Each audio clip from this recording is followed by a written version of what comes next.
श्री हरि। गरुड़ पुराण सारोद्धार छठा अध्याय भाग 1। जीव की गर्भावस्था का दोहक। गर्भ में पूर्व जन्मों के ज्ञान की स्मृति। जीव द्वारा भगवान से अब आगे दुष्कर्मों को न करने की प्रतिज्ञा। गर्भवास से बाहर आते ही वैष्णवी माया द्वारा उसका मोहित होना तथा गर्भावस्था की प्रतिज्ञा को भुला देना। गरुड़ जी ने कहा है केशव, नरक से आया हुआ जीव माता के गर्भ में कैसे उत्पन्न होता है? वह गर्भवास आदि के दोहक को जिस प्रकार भोगता है वह सब भी मुझे बताइए। भगवान विष्णु ने कहा, स्त्री और पुरुष के संयोग से वीर्य और रज के स्थिर हो जाने पर जैसे मनुष्य की उत्पत्ति होती है उसे मैं तुम्हें कहूँगा। ऋतुकाल में आरंभ के 3 दिनों तक इंद्र को लगी ब्रह्महत्या का चतुर्थांश रजस्वला स्त्रियों में रहता है। उस ऋतुकाल के मध्य में किए गए गर्भाधान के फलस्वरूप पापात्माओं के देह की उत्पत्ति होती है। रजस्वला स्त्री प्रथम दिन चांडाली, दूसरे दिन ब्रह्मघातिनी और तीसरे दिन रजकी धोबिन कहलाती है। तदनुसार उनमें स्पर्श दोष रहता है। नरक से आए हुए प्राणियों की यही 3 माताएं होती हैं। दैव की प्रेरणा से कर्मानुरोधी शरीर प्राप्त करने के लिए प्राणी पुरुष के वीर्य कण का आश्रय लेकर स्त्री के उदर में प्रविष्ट होता है। एक रात्रि में वह शुक्राणु कलल के रूप में, 5 रात्रि में बुद्बुद के रूप में, 10 दिन में बेर के समान तथा उसके पश्चात मांसपेशियों से युक्त अंडाकार हो जाता है।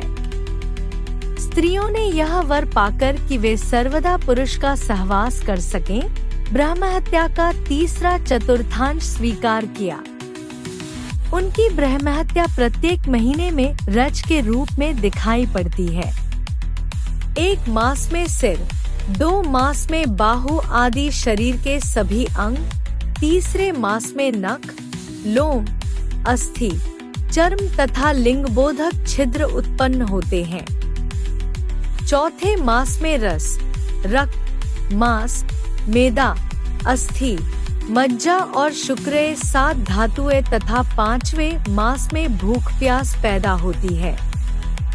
छठे मास में जरायु में लिपटा हुआ वह जीव माता की दाहिनी कोख में घूमता है और माता के द्वारा खाए पिए अन्नादि से बने हुए धातुओं वाला वह जंतु विष्ठामूत्र के दुर्गंध युक्त गड्ढे रूप गर्भाशय में सोता है। वहाँ गर्भस्थ क्षुधित कृमियों के द्वारा उसके सुकुमार अंग प्रतिक्षण बार बार काटे जाते हैं, जिससे अत्यधिक क्लेश होने के कारण वह जीव मूर्छित हो जाता है।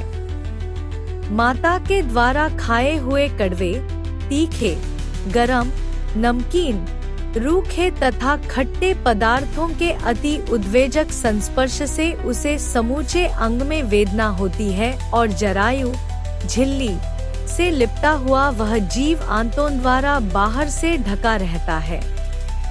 उसकी पीठ और गर्दन कुंडलाकार रहती है।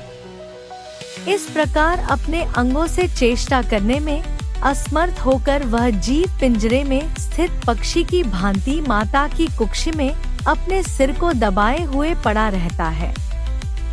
भगवान की कृपा से अपने सैकड़ों जन्मों के कर्मों का स्मरण करता हुआ वह गर्भस्थ जीव लंबी श्वास लेता है।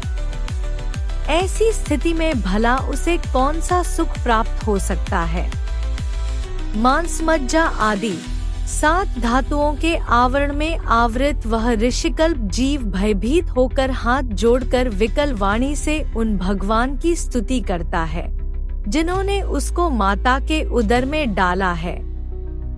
7वें महीने के आरंभ से ही सभी जन्मों के कर्मों का ज्ञान हो जाने पर भी गर्भस्थ प्रसूति वायु के द्वारा चालित होकर वह विष्ठा में उत्पन्न सहोदर उसी पेट में उत्पन्न अन्य कीड़े की भांति एक स्थान पर ठहर नहीं पाता।